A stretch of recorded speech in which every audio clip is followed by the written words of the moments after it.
നമസ്കാരം, എല്ലാവർക്കും ഞങ്ങളുടെ ഇന്നത്തെ വീഡിയോയിലേക്ക് സ്വാഗതം. ഇന്ന് ഞാൻ മുരിങ്ങക്കായും മുരിങ്ങയിലയും കൂടി നല്ല പോഷകസമ്പുഷ്ടമായ ഒരു കറിയാണ് ഉണ്ടാക്കുന്നത്. അതിനായി ഞാൻ 150 ഗ്രാം പരിപ്പ് കഴുകി കുക്കറിലിട്ട് അതിലേക്ക് 1 ടീസ്പൂൺ മുളക് പൊടി, 1/2 ടീസ്പൂൺ മഞ്ഞൾപ്പൊടി, 1.5 ഗ്ലാസ് വെള്ളവും ഒഴിച്ച് കുക്കർ മൂടി വെച്ച് 2 വിസിൽ വരുന്നത് വരെ വേവിക്കുക.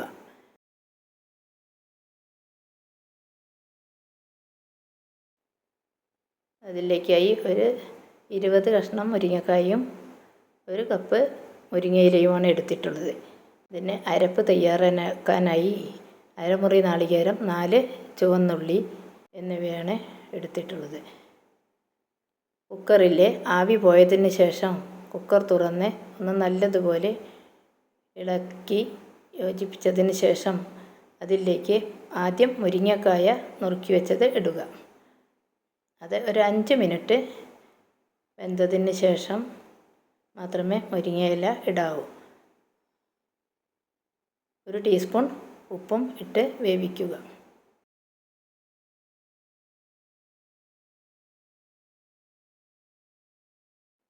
അഞ്ച് മിനിറ്റ് കഴിഞ്ഞാൽ ആ മുരിങ്ങക്കായ ഒരുവിധം വെന്തിട്ടുണ്ടാവും. അപ്പോൾ അതിലേക്ക് നമ്മൾ എടുത്തു വെച്ചിരിക്കുന്ന മുരിങ്ങയില ഇട്ട് ഒന്ന് ഇളക്കി യോജിപ്പിക്കുക.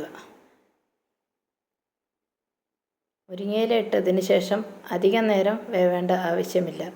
1 മിനിറ്റ് വെന്താൽ തന്നെ മുരിങ്ങയില വെന്തിരിക്കും. ഇനി അതിലേക്ക് അരച്ചു വെച്ചിരിക്കുന്ന അരപ്പ് ഒഴിക്കുക.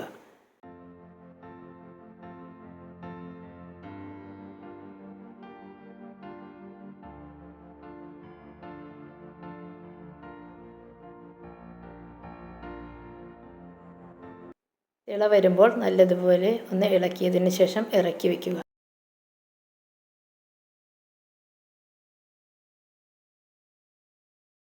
പിന്നീട് അത് വറവിടുന്നതിനായി ഒരു ഫ്രൈ പാൻ ഗ്യാസിൽ വെച്ച് 1 ടേബിൾ സ്പൂൺ വെളിച്ചെണ്ണ ഒഴിച്ച് 1 ടീസ്പൂൺ കടുകുമിട്ട്